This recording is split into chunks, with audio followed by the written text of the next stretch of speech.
This is the Mop Up. I'm David Feldman in New York City. Thank you so much for finding me. Trump and Bibi Netanyahu strike Iran. Iran's state media has officially confirmed Ayatollah Ali Khamenei, supreme leader of Iran, was killed Saturday by targeted Israeli and American missile attacks. Khamenei was just the second leader of the Islamic Republic of Iran, which took power after the Shah of Iran was toppled in 1979. He was 86. He ruled for 37 years, killed in his home office. Iran will convene a temporary leadership council Sunday, and they will pick a temporary new leader. The BBC late Saturday first confirming the report issued by Prime Minister of Israel, Benjamin Netanyahu, that Khamenei was dead. It was officially announced by American President Donald Trump, who said the Ayatollah had been killed. Trump called him one of the most evil people in history. But there had still been no confirmation from Iran state media. BBC Verify got its hands on before and after satellite photos of the Ayatollah's compound. And you can see the top photo shows the compound in somewhat pristine condition. Late Saturday, below that, we were able to see that the compound was completely destroyed.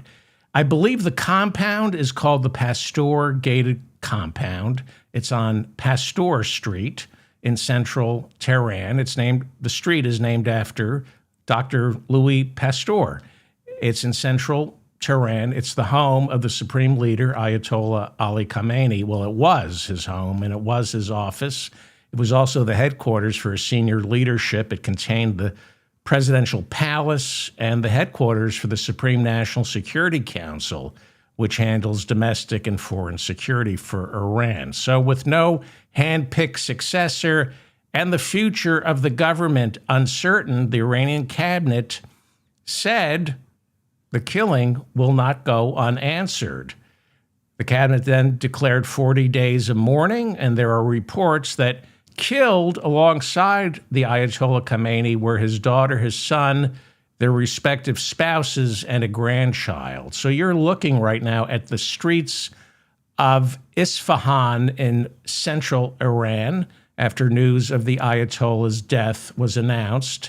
It is 207 miles south of Iran, Isfahan, and the city plays a major role in Iran's nuclear program. There are reports of cars honking and people celebrating in the streets of Tehran after news of the Ayatollah's demise. He was not popular. This is the Mop Up. I'm David Feldman in New York City with the latest on the joint Israeli-American missile attacks on Iran intended to topple that country's 47-year-old government. Here is what we know so far. The attacks penetrated deep into Iran, targeting Tehran, Qom, Tabriz, Karaj, and Kermanshah, purportedly seeking to destroy Iran's missile capability, as well as wipe out its senior political and military leadership. The Pentagon calling their campaign Operation Epic Fury. Reportedly, this has been in the planning stages for months alongside Israel, which is calling the strikes Lion's Roar. The Pentagon, of course, calling these precision strikes that only targeted infrastructure and Iran's top military or political leaders. We always hear that when a war begins. Immediately after Saturday's attacks commenced, Iran reported an all-girls school in Minab was struck, killing at least 63 students, injuring another 60. By the end of the day, the Mizan news agency reporting the building housed an elementary school with the death toll now set to be 108.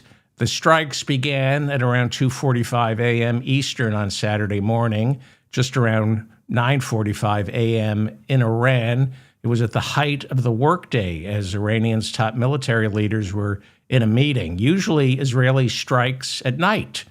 The choice to attack during the day was to capitalize on the element of surprise, as well as target Iranian leaders in their place of work. Hundreds of targets were hit simultaneously as Israel and the United States launched Tomahawk missiles, drones, and other guided missiles fired by Israeli jets. CENTCOM said all 6 branches of the United States military played a role in the attack, including the newly formed Space Force. Announcing Operation Epic Fury early Saturday morning while most of the United States was sound asleep, Donald Trump, vacationing at Mar-a-Lago, said the attacks will permanently wipe out Iran's nuclear program and obliterate their missile industry the same way those strikes back in June of last year did.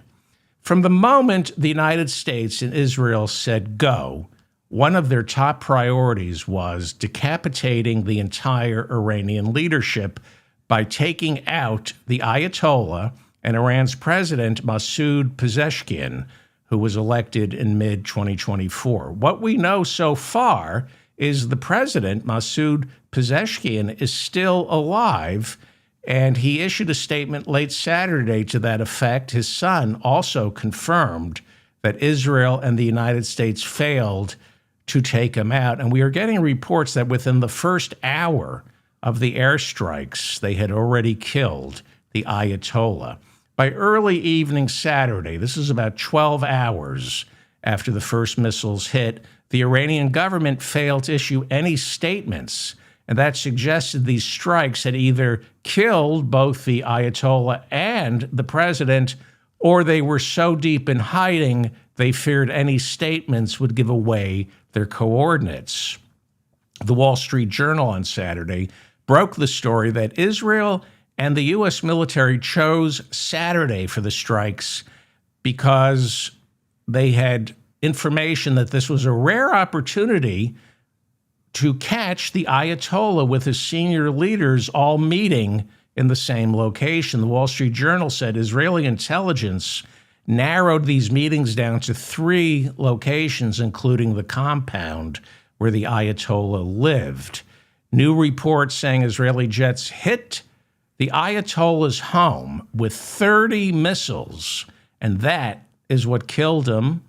Killed the Ayatollah along with his son, daughter, their respective spouses, and a grandchild. Again, these strikes intentionally targeted the home of Iran's supreme leader, Ayatollah Ali Khamenei.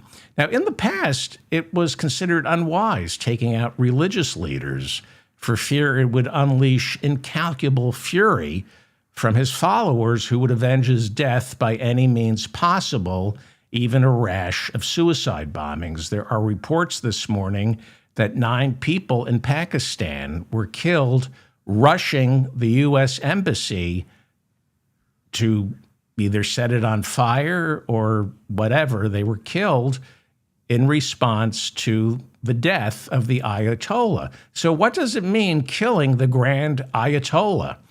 In terms of blowback and possible terrorist attacks launched against Israel and the United States in his name, it's hard to say. I mean, we saw what happened in Karachi in Pakistan outside the U.S. Embassy. Might have been a consulate, I'm not sure, but 9 people were killed storming it in the name of the Ayatollah. As you know, Islam doesn't have a pope, and it's divided into several sects. It's decentralized. The Ayatollah Khamenei led some members of the Shia community, but he is not the grand Ayatollah of all Shias. There are even multiple grand Ayatollahs in Iran. Khamenei was elevated to political power in 1989 by Iran's 88-member Assembly of Experts, many of whom are also Ayatollahs. Because Iran is an Islamic republic, the Ayatollah Khamenei was both religious and a political leader. But his religious influence, for the most part, was confined within Iran. It is generally believed that Iraq's Grand Ayatollah, Ali al-Sistani in Najaf, has a much larger international following of Shia Muslims throughout the world. Israeli Prime Minister Benjamin Netanyahu said early Saturday that there were growing signs they had killed Khamenei. He promised to keep striking targets inside Iran until the leadership was thoroughly decapitated. This is what Israel does. When they go to war, they target the head, whether it's the political heads of, say, Hamas, Hassan Nasrallah, the political and spiritual leader of Hezbollah in Lebanon, and now the Ayatollah Ali Khamenei. Trump then said he too had a feeling they had killed Khamenei. Early reports were that the Ayatollah was not inside that compound which had been attacked. They anticipated, this was what Iran was putting out, that in anticipation of these airstrikes, he had been moved to a secure and unknown location before Saturday. Iran's foreign minister, Abbas Araghchi, issued a statement saying that as far as he knows, the Ayatollah is still with us. This was Saturday afternoon, but by late afternoon, early evening, there were Iranian officials confirming that Israeli and American strikes had in fact targeted Iran's president, Masoud Pezeshkian, but they said they missed him. They said they targeted the Ayatollah, but they missed him.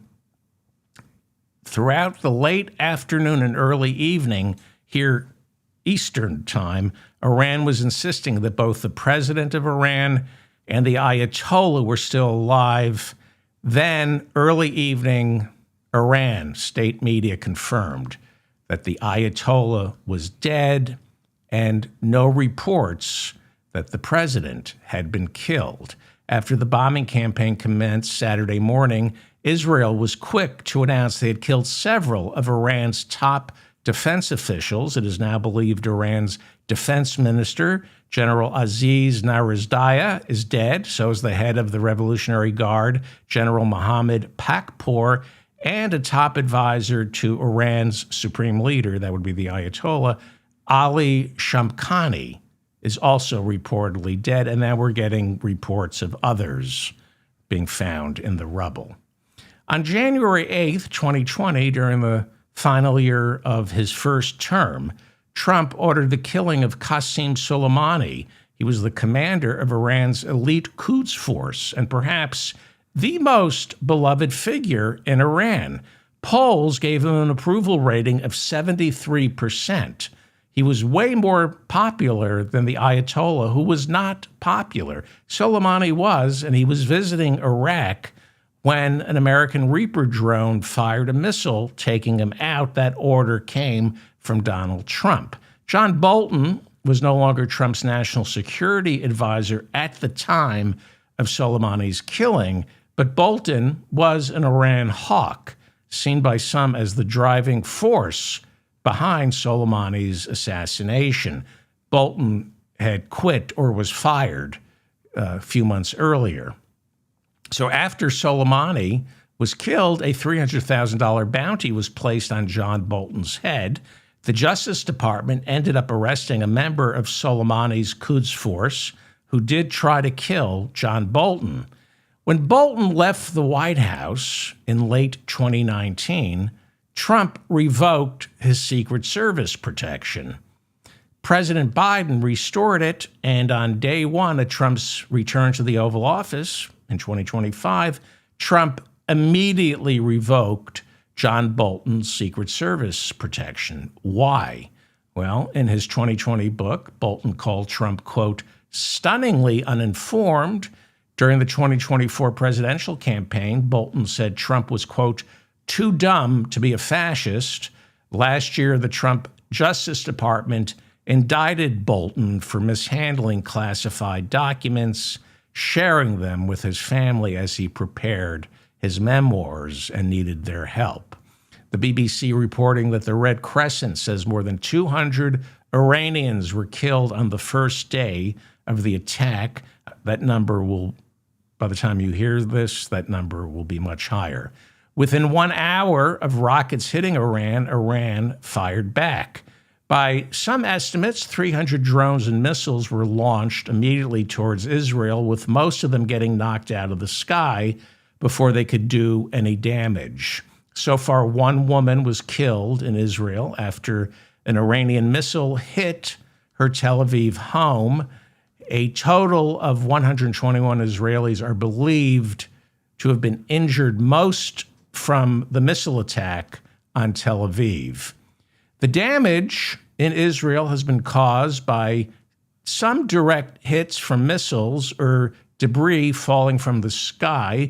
Perhaps the debris comes from one of the missiles that has been intercepted by Israel's Iron Dome, or whatever they call it. They have all these different anti-ballistic missile programs. We're not seeing this time around, we're not seeing swarms of missiles and drones coming in from Iran, which suggests the initial airstrikes Saturday from Israel and the United States severely crippled Iran's missile capability. One of the more surprising elements to the attacks on Iran in June of last year was how easy it was for both the United States and Israel to gain control of the skies over Iran. They were surprised by how reduced Iran's by its defenses, that it was much weaker than they anticipated. One of the key targets in this fight, it's still going on, and there are reports of sirens going off in Doha and Israel right now. The war continues. One of the key targets will be Iran's Navy, for fear they will succeed in shutting down the Strait of Hormuz. That's a narrow strip of water connecting the Persian Gulf to the Arabian Sea. If the Strait of Hormuz is choked off, which Iran says it's attempting to do right now, then oil tankers from Saudi Arabia and other petrol states in the region can't get petroleum to the market. Take a look at this map to give you an idea of how important the Straits of Hormuz are. This is from the BBC. This is how crucial it is for OPEC to keep the Strait of Hormuz open. Oil-rich nations like Kuwait, the UAE, Qatar are completely locked in without the Strait of Hormuz being available to them.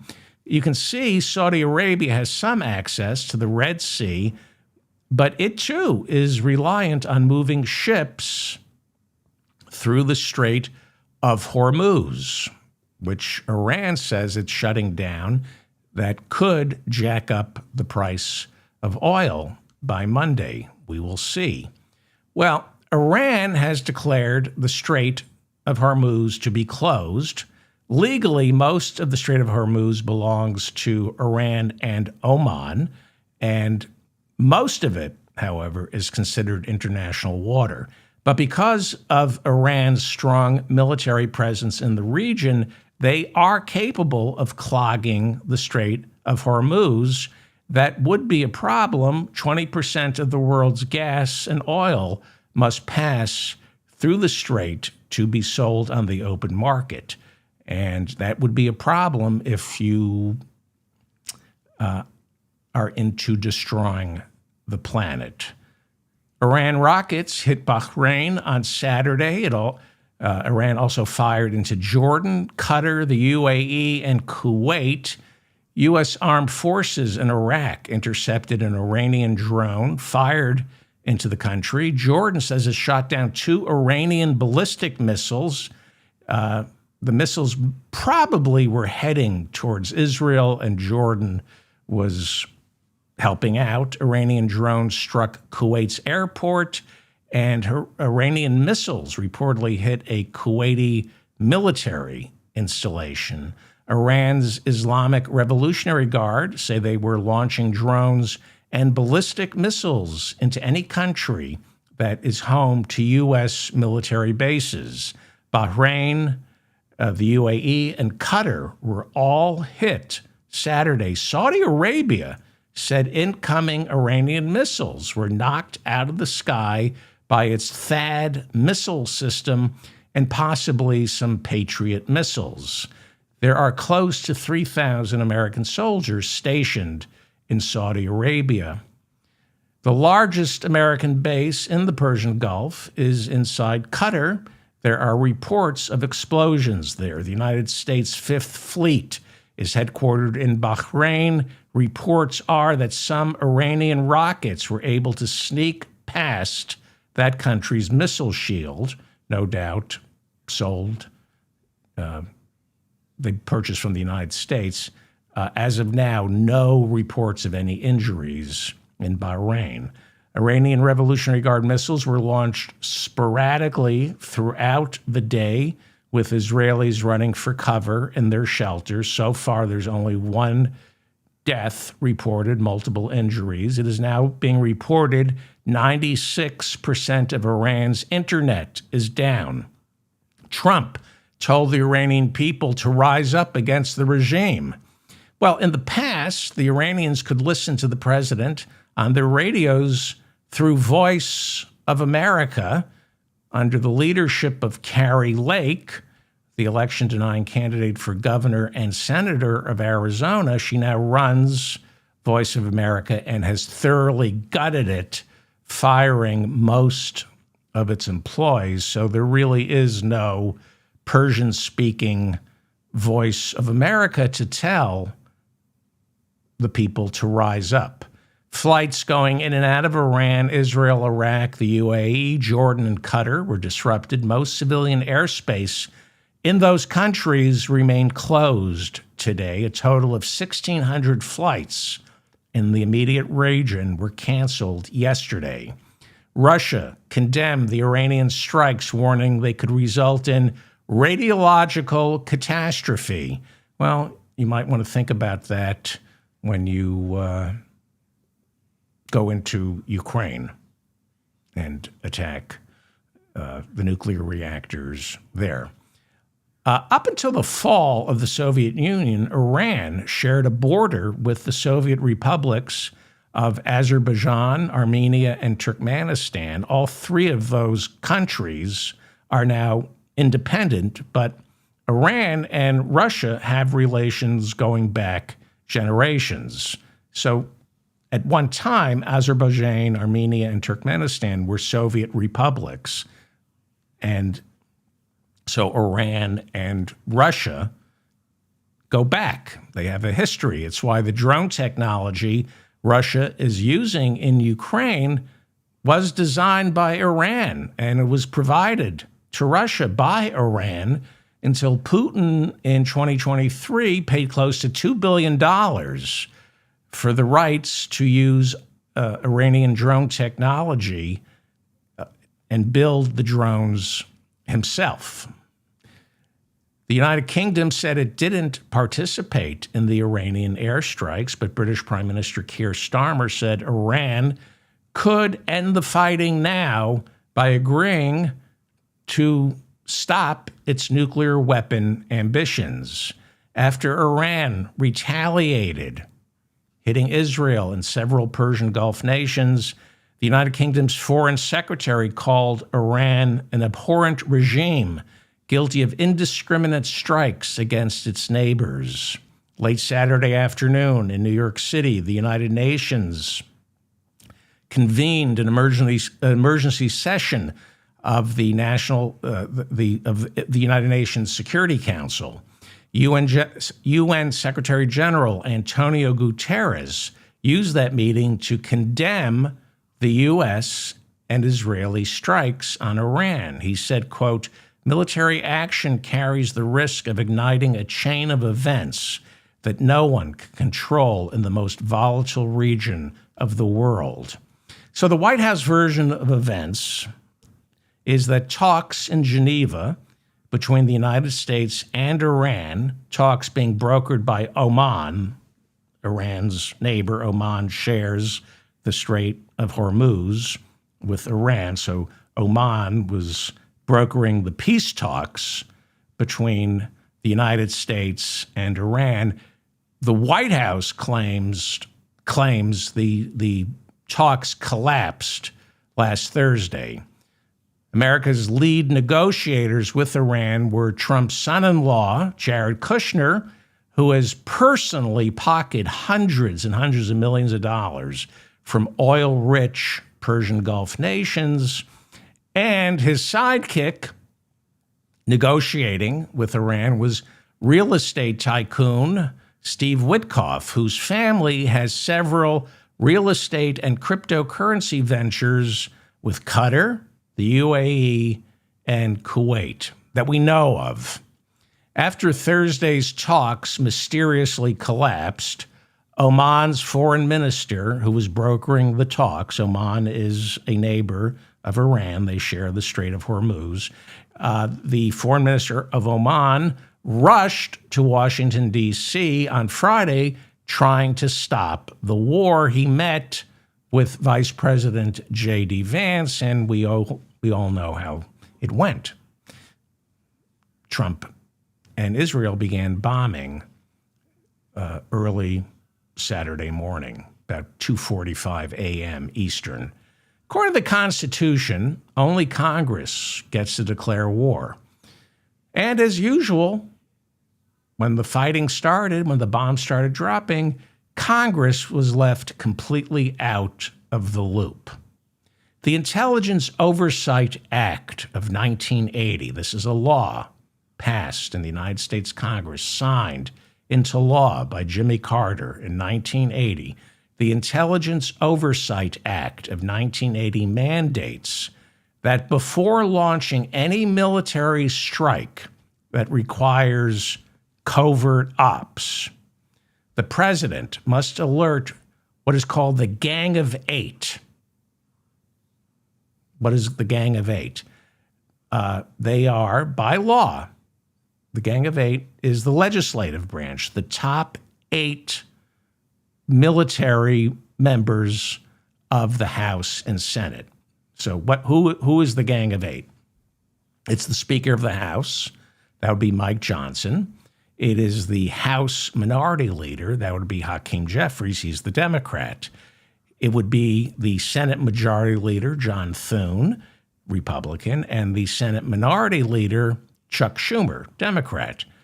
That's 4, okay? There are 4 others that comprise the Gang of 8.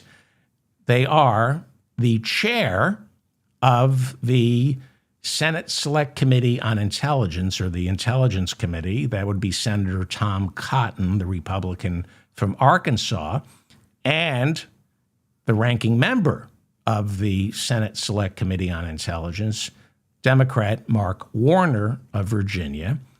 That's 6. And the Gang of 8, the next 2 are the chair and ranking member of the House Intelligence Committee. They, too, must be consulted. The chairman is Congressman Rick Crawford from Arkansas. It's interesting, Tom Cotton, the Republican senator from Arkansas, chairs the Senate Intelligence Committee, and Congressman Rick Crawford of Arkansas chairs the House Committee on Intelligence, and the ranking member of the House Intelligence Committee is Connecticut Democrat Jim Himes. That's the Gang of 8. Before Tuesday's State of the Union, Secretary of State Marco Rubio met privately with the Gang of 8, telling them the Trump administration is going to attack Iran. It was no secret. Mike Huckabee, by Thursday, was telling Americans to leave Israel. It's not safe. We knew something was going on. Now, hours before the launch, in accordance with the law, Rubio reportedly met with 7 of the 8 of the Gang of 8. Minority Leader Hakeem Jeffries, for some reason, was unavailable, but he has since been briefed by Marco Rubio. After the attack started, Senator John Thune, he's the Republican leader of the Senate, he said he supported the strike because Iran's nuclear program and missile inventory have posed a threat to the U.S. over the years. House Speaker Mike Johnson said he supported the attack insisting Iran must pay a price for its evil actions. House Minority Leader, Democrat Hakeem Jeffries, condemned the president for not seeking congressional approval before the attacks. Jeffries said, quote, Donald Trump failed to seek congressional authorization prior to striking Iran. Instead, the president's decision to abandon diplomacy and launch a massive military attack has left American troops vulnerable to Iran's retaliatory actions. He went on to say, we pray for the safety of the men and women of the United States military as they have been put into harm's way in a dangerous theater of war. Chuck Schumer, the Senate Minority Leader Democrat, also made this a war powers issue, not on the morality of bombing Iran. The Democratic leadership is not pushing back on the morality of bombing Iran and doing regime change. They're making it an issue about the Constitution and the War Powers Act. That's why we have to turn to Bernie Sanders, the independent senator from Vermont who caucuses with Democrats, but he's really not a Democrat. Let's find out what he has to say, since he's the only one whose opinion matters.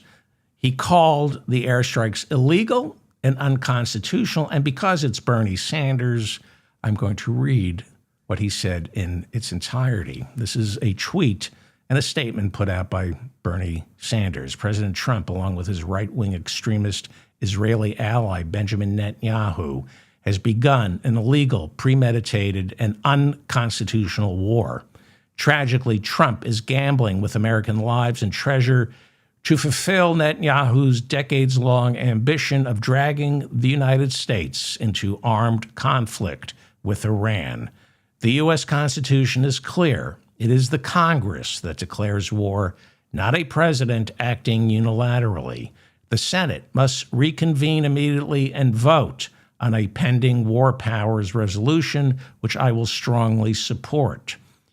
He goes on to say, further, this attack against Iran is a clear violation of international law and will create increased instability in an already dangerous world. If the United States and Israel can launch an attack against a sovereign nation, so can any other country. Might does not make right. It creates international anarchy, death, destruction, and human misery. I'm just going to read that again. Might does not make right. It creates international anarchy, death, destruction, and human misery. The American people were lied to about Vietnam. The American people were lied to about Iraq. The American people are being lied to again today. And once again, it is ordinary people who will pay the price. Finally, Senator Bernie Sanders says, the people of our country, no matter what their political persuasion, do not want endless war. They want decent paying jobs and health care and housing that they can afford. They want their kids to have an excellent education. We must not allow Trump to force us into another senseless war, no war with Iran. So, very simple. If you're kind of on the fence and you don't approve of the Ayatollah and you're rooting for the protesters who were taking to the streets this year and late last year, and you don't know what to believe, ask Bernie Sanders, ask Ralph Nader. They know better than we do. As the strikes began, Israeli Prime Minister Benjamin Netanyahu called Iran, quote, an existential threat to Israel's very existence. From what we know, Iran, the Ayatollah, who's now dead, has sponsored proxy wars against Israel in Lebanon by funding and arming Hezbollah, a paramilitary group, much of whose top leadership has been assassinated by Israel. They still refuse to give up their weapons. Hezbollah won't give their weapons over to the Lebanese army. They've been asked to just join the Lebanese government solely as a political party. Hezbollah in Lebanon is both a political party and a paramilitary organization. Israel has succeeded in decapitating Hezbollah's leadership. Hassan Nasrallah was the Secretary General of Hezbollah for decades. Israel killed him on September 27th, 2024. That was kind of shocking because Nasrallah was a religious leader, and it's dangerous to kill Israel. It's dangerous to kill religious leaders. And they've been killing all the religious leaders who have succeeded Nasrallah as the Secretary General of Hezbollah. So Hezbollah is still weakened. It's still around. It's weak, and Israel, despite killing most of its leadership, so they think it was necessary on Saturday to launch an attack against Hezbollah in Lebanon on Saturday as it was attacking Hezbollah's sponsor, Iran. So all the killing that has taken place, wiping out the leadership of Hezbollah, they're still there. Iran is also funding the Houthis in Yemen. They're fighting a proxy war. The Houthis are fighting a proxy war for Iran against Saudi Arabia and Israel. Not to be too simplistic, Saudi Arabia is Sunni and Iran is Shia, and they're kind of fighting for control of the region. It's not so much, it's partly religious. It's also, from what I understand, I'm in over my, I don't want to make a mistake. So that's Yemen, where Iran is fighting another proxy war. Back in March of last year, the United States launched airstrikes on Yemen to take out the Houthis. Trump declared victory and moved on. He killed hundreds of civilians during those airstrikes, including Ethiopians inside a refugee camp. There's been no investigation into that. And this was the famous airstrike that was shared on a Signal Group chat with Jeffrey Goldberg, the reporter from The Atlantic magazine. The Houthis still there, very much so, in Yemen. They've been launched after the attack. They continue to launch missiles at ships in the Red Sea and into Israel, although since the October ceasefire between Israel and Hamas, the Houthis stopped firing missiles. So what does that tell you? The U.S. airstrikes in March of last year did not stop the Houthis. They stopped firing missiles after there was a ceasefire between Israel and Hamas. Abdul Malik al-Houthi is the leader of the Houthis. He, on Saturday, declared full solidarity with Iran when Saturday's attacks on Iran began. The Houthis then promised to resume missile and drone attacks against Israel, as well as ships in the Red Sea and the Gulf of Aden. And finally, Iran has provided some funding to Hamas in its war against Israel in Gaza, although Iran was quick to announce it had nothing to do with Hamas's invasion of Israel on October 7th, 2023. Addressing the United States right after the attacks began, Donald Trump announced the intervention serves as a catalyst for regime change, calling on Iranian civilians to take over their government. Echoes of George W. Bush right after invading Iraq with no plan for what came after. Here's the thing. Now, if you listen to this show long enough, I keep reminding you, wars are never won from above. Trump thinks he can do this from above. He doesn't want American boots on the ground. That's the last thing he wants. He went into Venezuela, grabbed Maduro, and our soldiers were out of there.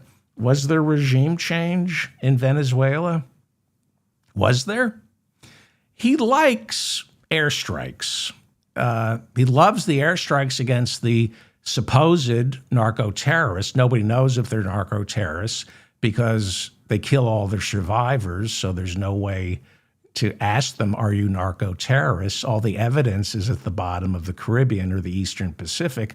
He loves death from above.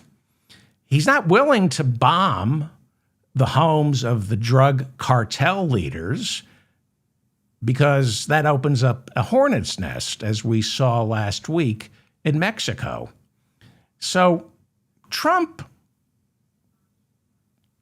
thinks the purpose of war is to kill and destroy. We always hear that from Pete Hegseth. The purpose of war is to kill and destroy.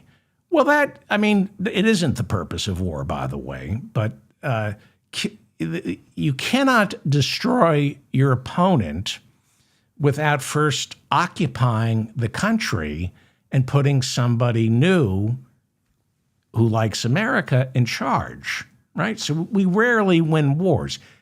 We won in Germany, we won in Japan because we destroyed and decapitated the leadership and installed American-friendly leaders.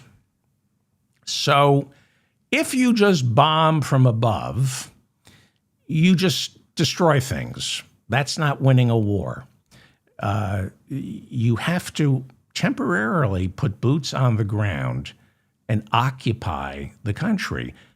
I mean, look at Gaza.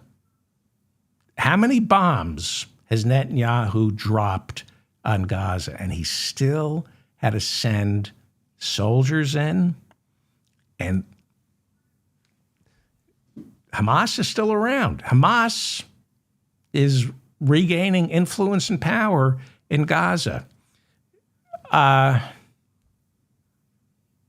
You can't destroy your opponent from above. You have to occupy and then win the hearts and minds. And you have to prevent a civil war from breaking out. You have to prevent sectarian violence. This war criminal, George W. Bush and Dick Cheney, they had zero plan for what came after Saddam Hussein being toppled. They stupidly believed, the people will rise up and a functioning democracy will magically appear. When you topple the people in charge, you have to know beforehand that every nation on this planet is a coalition of competing interests. And if you knock out the guy in charge, those competing interests fight for his job. We learned nothing from Iraq. You know what? We did learn from Iraq, but they don't care. They know. They know what they're not doing. Again, Bush had no plan for what came after. He just figured democracy is a beautiful thing. And once you give people a chance, they're just going to pick a bright, shiny, freedom-loving leader. No, they're not. They're going to kill each other. That's, the way it works. People don't like to share. So when Saturday's strikes began, Reza Pahlavi, he's the 65-year-old son of the last Shah, he told Iranians, he lives in Virginia, Reza Pahlavi, he told Iranians to take to the streets for final victory over the regime, over the regime's, he said, take to the streets for final victory over the regime's apparatus of repression. Interesting choice of words coming from the Shah's son. Regime, apparatus of repression. Some Iranians still remember Savak, which was trained by the United States, by the way. A year before the monarchy, the Shah was toppled, the Shah's son left Iran when he was 17. He moved to Lubbock, Texas to be trained by our military to become a pilot. He has not been back in Iran since. He has not been back in Iran since 1978. But there are some who believe he should return and unite the people of Iran. Do you believe this? Leave a comment. Magical thinking. War cannot be waged without idiots engaging in magical thinking. So Iran is a fractured nation, as all countries are. And in order to prevent any country from disintegrating into a Hobbesian nightmare, you need some kind of glue to keep it all together. Usually it's a strong man. Other countries have judges and a military and a legislative branch that creates at least the semblance of rule of law and some rule by the people. It creates a semblance of justice.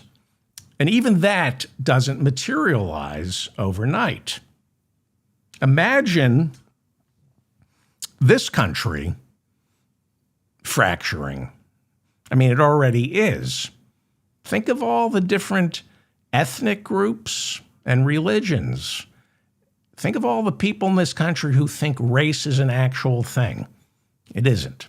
Think of all the sectarian violence that would break out if, I don't know, Washington, D.C. disappeared.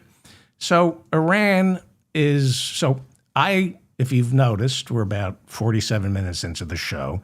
I think I've been relatively nonpartisan. I can't help myself. Now I'm going to tell you what I think is going to happen. This is what I think is going to happen.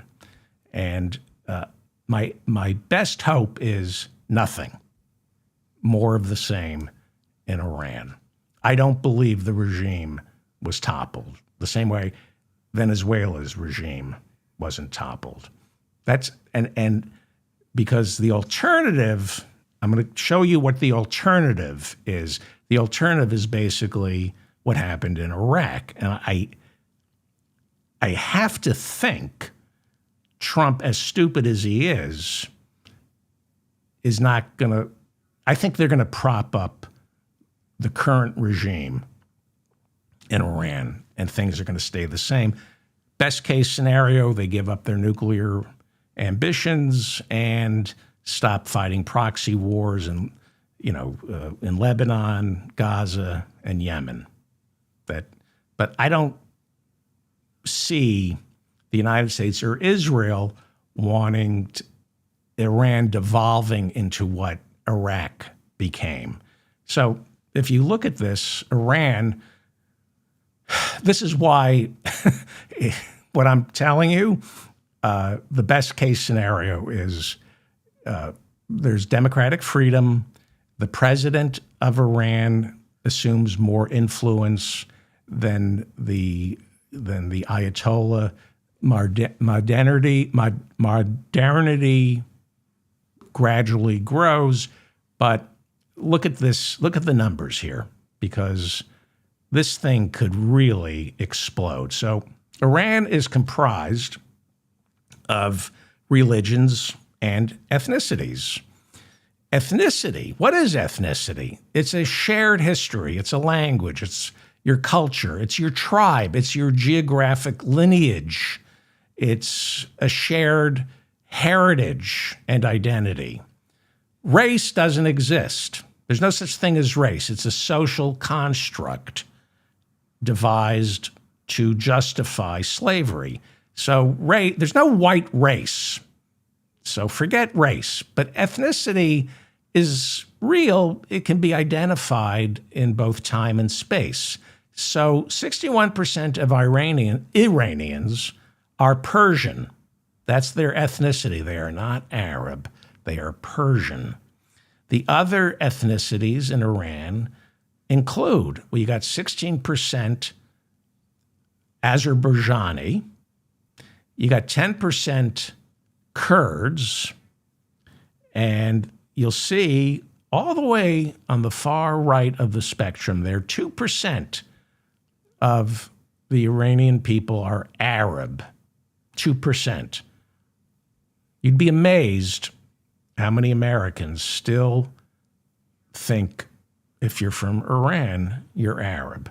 No, you wouldn't be amazed by Americans not knowing that Iranians are Persian.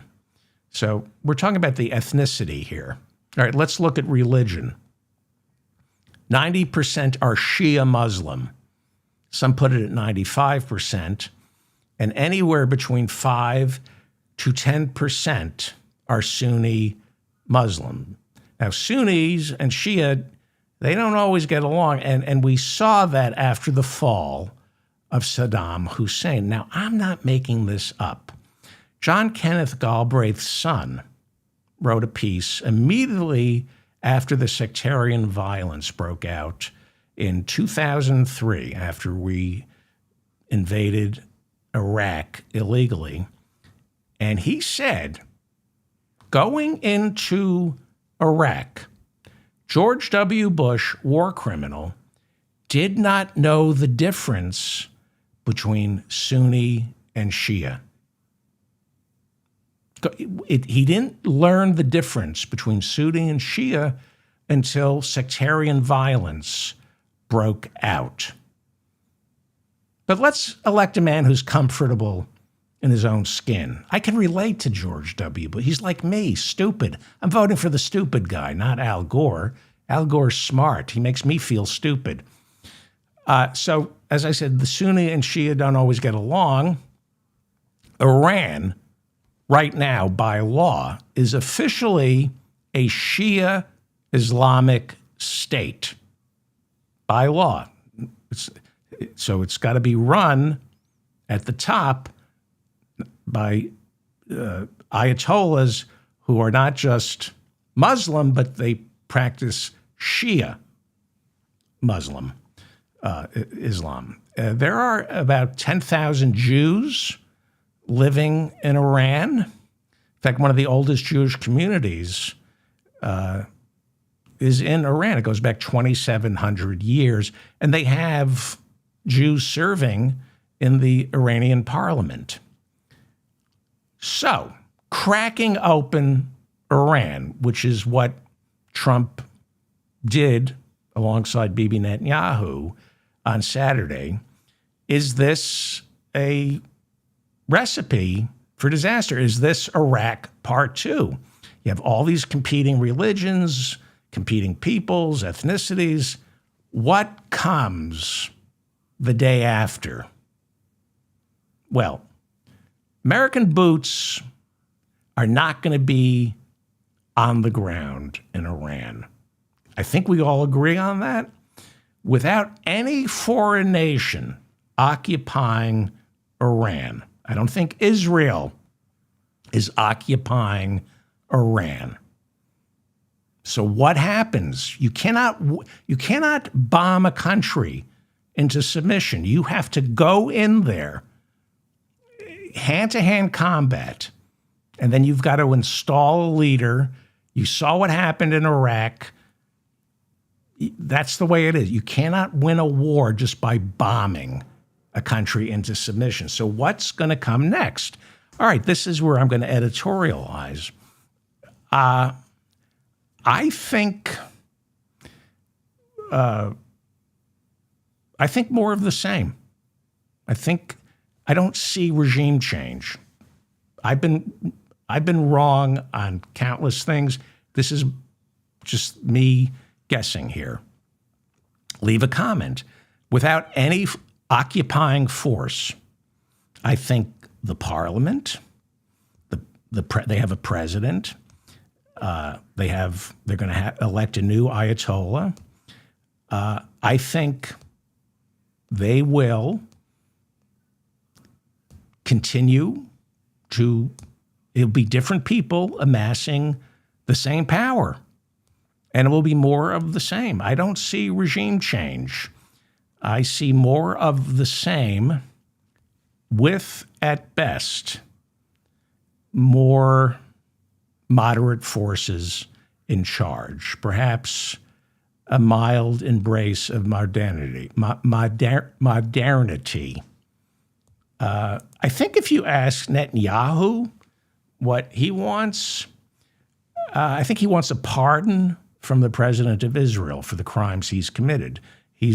There's still a corruption trial going on. He's, Trump.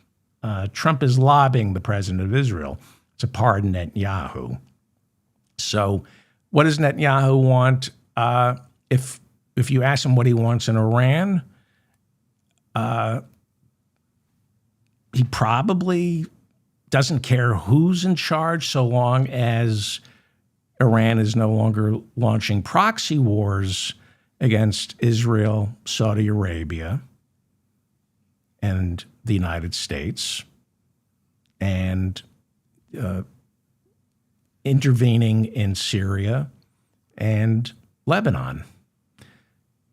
He probably, we know he wants Iran to give up its nuclear ambitions. He wants Iran to defund Hezbollah in Lebanon. I don't know. I don't know what kind of magical thinking he and Trump are relying on. Again, best case scenario is an Iranian government almost identical to what they have now, same structure, but with different ambitions. I think that's the best case scenario. The older generation dies off and they move more into a secular, less religious state. I don't know how that's possible. I just know you can't bomb them out of you can't bomb a country into a secular state.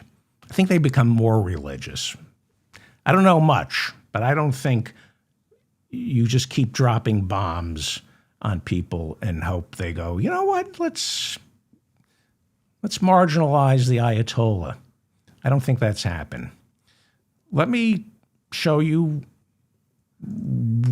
why your magical thinking is misguided when it comes to Iran and bombing it into submission.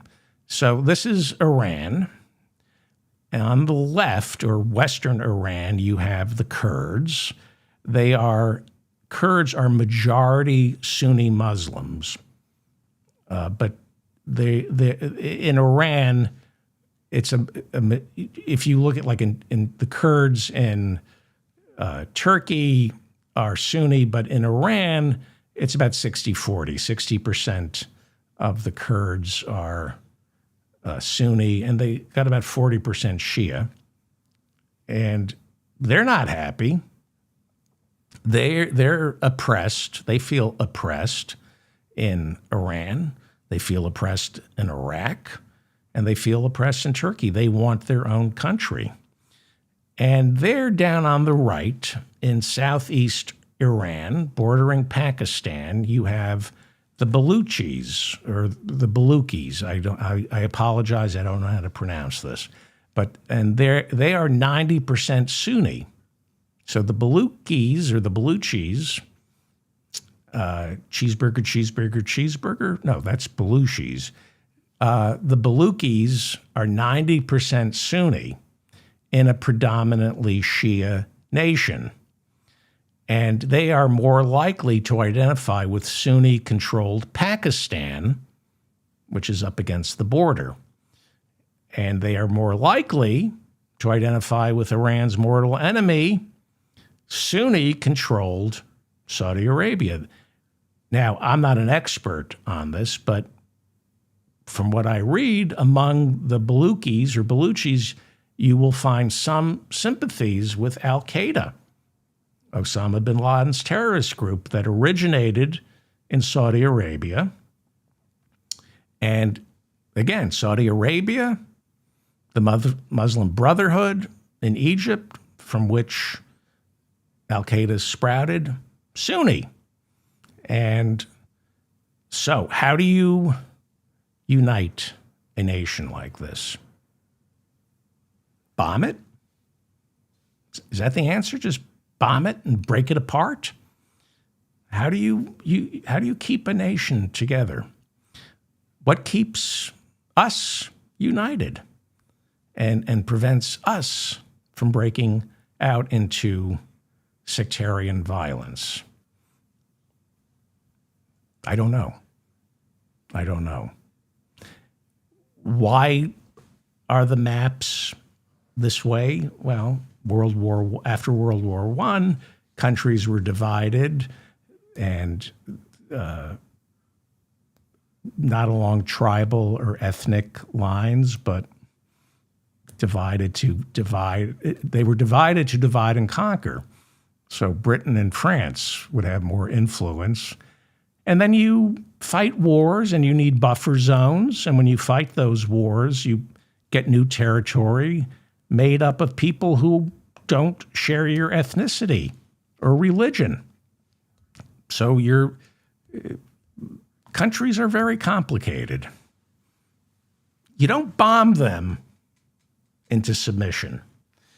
That's why they invented the UN. There are those who think Reza Pahlavi, the Shah's 65-year-old son, there are some who, the magical thinking, they think he is the Deus Machina who can be flown in to Tehran and restore Iran to its former glory. These people conveniently forget that Iran's former glory gave rise to the Islamic Revolution that gave us the Ayatollah. I don't know how many people are nostalgic for the Shah. America and Great Britain installed the Shah in 1953 after Iran committed the venial sin of believing their oil belonged to them. So this kid, the Shah's son, has, not to be cruel, but he is the Shah's son. He's done pretty much nothing with his life in exile. He lives off the fortune his father squirreled away and they were able to keep from Iran. They had to return a lot of the crap they stole, but the kid they kept some of it. He promises to be a constitutional monarch. He promises to restore a secular democratic government that Iran had before America and Britain put his father in charge. Iran had what the Shah's son is promising, but we put his father in charge and they don't have it anymore. I don't know enough, but I don't think he's going back to Iran. Now, there is what they call the Iranian diaspora that is comprised of Iranians who left after the revolution and they hope to return. Most of these people, part of the Iranian diaspora, haven't lived in Iran in nearly 45 years? They want to return. I'm not sure how well received they will be by the people who stayed if the members of the diaspora return to Iran and want to put the Shah's son back on the peacock throne. Restorations of monarchy are problematic, to say the least. So I have a quote that I heard on Al Jazeera, and I grabbed it. This is from Shahram Akbarzadeh. He is a professor of Middle East politics from Deakin University. And he says about returning the Shah's son, quote, calling for Pahlavi's return is a nostalgic reaction to the economic and diplomatic deadlock created by the Islamic regime. It is more about rejecting the rule of the clergy, calling for the restoration of the monarchy. Nostalgia for the Shah. Well, people forget. People were nostalgic for Donald Trump. That's why he's back in office. They forgot. In 4 years, they forgot. Got to give the Iranians some credit. It's been 45 years since the Shah. They forgot about Savak, trained by the Norman Schwarzkopf, General Norman Schwarzkopf, who led the troops in our first war against Iraq. His father trained Savak. Okay, I should wrap it up here. But so it's hard to believe the Green Revolution was almost 20 years ago in Iran, back in 2009. You might recall it was called the Twitter Revolution. This was when Twitter was first gaining traction. And it was called the Green Movement, the Green Revolution in Iran. And it was called the Twitter Revolution because they were all on Twitter. And at the time, it looked like real change might be happening in Iran. Mass protests, this is 2009, mass protests broke out after a disputed election involving Mir Hossein Mousavi. He was the former Iranian prime minister from 1981 to 1989. He was running for president. He was a reformist, and he was running against the incumbent President Mahmoud Ahmadinejad, a hardline conservative, and Ahmadinejad, the hardline conservative, was declared winner by a landslide in what most Iranians believed to be a fraudulent election. And that's what launched the Green Movement, the Twitter revolution in Iran I can't believe it was 2009. It seemed, anyway, massive protests that predated the Arab Spring by about a year.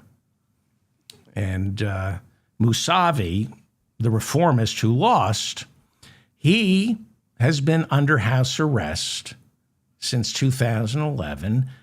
The Iranian regime locked him up when he openly supported the Arab Spring and encouraged Iranians to take to the streets in solidarity with what was going on throughout the Middle East. So millions took to the streets and demonstrated in Iran. Is he a possible successor? He's in his early 80s, unlikely to come out of his forced retirement. That's what I'm being told. So let me butcher another name, Maryam Rajavi, Iranian dissident and a politician. She's the primary leader of the People's Mujahideen of Iran. She's the leader of the People's Mujahideen of Iran. She lives in Paris, and she calls for universal suffrage, gender equality, separation of religion and state, abolition of the death penalty, and free markets. Free markets.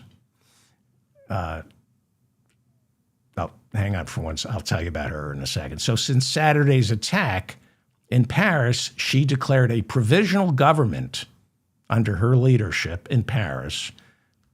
She is not considered a serious democratic alternative. She's a polarizing figure in Iran, to say the least. A lot of people in Iran dislike her because of, I guess, there was some terrorist activity and free markets. She's in Paris and has the support of the U.S. Israeli hawks, people like John Bolton, that they would like to put her in charge.